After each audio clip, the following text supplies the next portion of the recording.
జై శ్రీరామ్. నేను వాసవి, హైందవ శక్తి.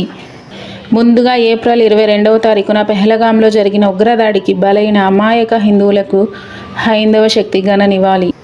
ఏ హిందూ సంస్థ కూడా తెలియచేయని విధంగా ప్రతి నెల హైందవ శక్తి చేసే న్యాయ పోరాటాలు, సేవా కార్యక్రమాలు, ధర్మరక్షణ కార్యక్రమాలు లింకులతో సహా మీ ముందు ఉంచుతున్నాము. ఆ విధంగా మే నెలలో నిర్వహించిన పలు కార్యక్రమాల సమాహారం చూద్దాం.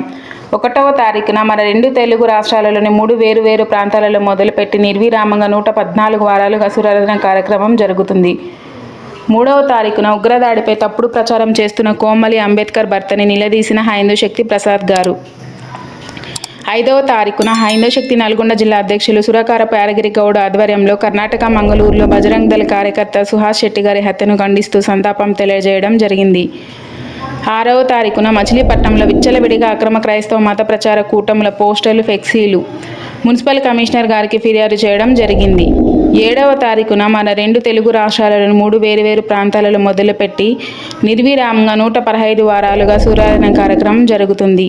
12వ తారీఖున హైందవ శక్తి తెలంగాణ రాష్ట్రం రంగారెడ్డి జిల్లా సరూర్ నగర్లో వస్త్రాలు పంపిణీ కార్యక్రమం నిర్వహించడం జరిగింది. 12వ తారీఖున పల్నాడు జిల్లా ఎడ్లపాడు మండలం జగ్గాపురం గ్రామంలో వీర్ల అంకాలమ్మ తల్లి విగ్రహ ప్రతిష్ఠ మహోత్సవానికి ముఖ్య అతిథిగా హైందవ శక్తి షెడింబి ప్రసాద్ గారు హాజరయ్యి హిందువుల ఐక్యత యొక్క ఆవశ్యకత గురించి మాట్లాడడం జరిగింది. 13వ తారీఖున పెహల్గాం అటాక్లో వీర జవాన్ మురళీ నాయక్ మృతికి నివాళులు అర్పించిన హైందవ శక్తి శ్రీకాళహస్తి మండల అధ్యక్షులు తిరుమలరావు గారు. 13వ తారీఖున హైందవ శక్తి ఆంధ్రప్రదేశ్ రాష్ట్ర గుంటూరు జిల్లా గుంటూరు నగరం ఆరండల్పేటలో వృద్ధులకు మందుల పంపిణీ కార్యక్రమం నిర్వహించడం జరిగింది.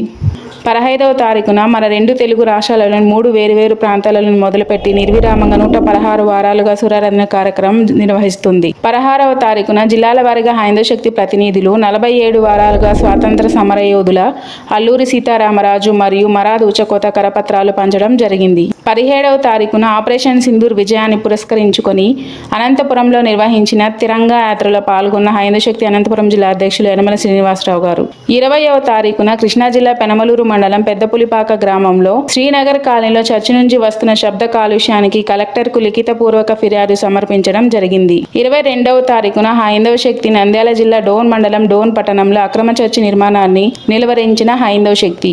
23వ తారీఖున మన 2 తెలుగు రాష్ట్రాలలోని 3 వేరు ప్రాంతాలలో మొదలుపెట్టిన సూర్యారాధన కార్యక్రమం 117 వారాలుగా నిర్వహించడం జరిగింది. 24వ తారీఖున హైందవ శక్తి మరో ఘన విజయం. బాపట్ల జిల్లా రేపల్ల జగనన్న కాలనీలో నివాస గృహంలో నూతనంగా అక్రమ చర్చి ప్రారంభోత్సవాన్ని నిలువరించడం జరిగింది. 24వ తారీఖున 47 వారాలుగా స్వాతంత్ర సమరయోధుల కరపత్రాలు పంచడం జరిగింది. 26వ తారీఖున హైందవ శక్తి మరో విజయ పరంపర. బాపట్ల జిల్లా కొల్లూరు మండలం ధోనేపూడి గ్రామం ధోనేపూడి ప్రభుత్వ పాఠశాలలో అక్రమ క్రైస్తవ కుటుంబాలను నిలువరించిన హైందవ శక్తి. 27వ తారీఖున మన దేశ నిజమైన చరిత్రను భావితరాలకు అందించే ప్రయత్నంలో భాగంగా మన దేశ నాయకుల స్టిక్కర్ల పంపిణీకి సిద్ధమైన హైందవ శక్తి. 29వ తారీఖున హైందవ శక్తి తెలంగాణ రాష్ట్ర రంగారెడ్డి జిల్లా సరూర్ నగర్లో వస్త్రాలు పంపిణీ మరియు అన్నదాన కార్యక్రమం నిర్వహించడం జరిగింది. 29వ తారీఖున మన 2 తెలుగు రాష్ట్రాలలో 3 వేరు ప్రాంతాలను మొదలుపెట్టి 118 వారాలుగా సూర్యారాధన కార్యక్రమం నిర్వహించడం జరిగింది. 30వ తారీఖున బాపట్ల జిల్లా రేపల్ల మండలం జగనన్న కాలనీలో నివాస గృహంలో నూతనంగా అక్రమ చర్చి ప్రారంభోత్సవాన్ని నిర్వహించడం జరిగింది. ఈ విధంగా దాతల సహాయ సహకారాలతో భవిష్యత్తులో మరెన్నో కార్యక్రమాలు నిర్వహించాలని మనమందరం కోరుకుందాం. జై హింద్, జై హైందవ శక్తి, జై భారత్.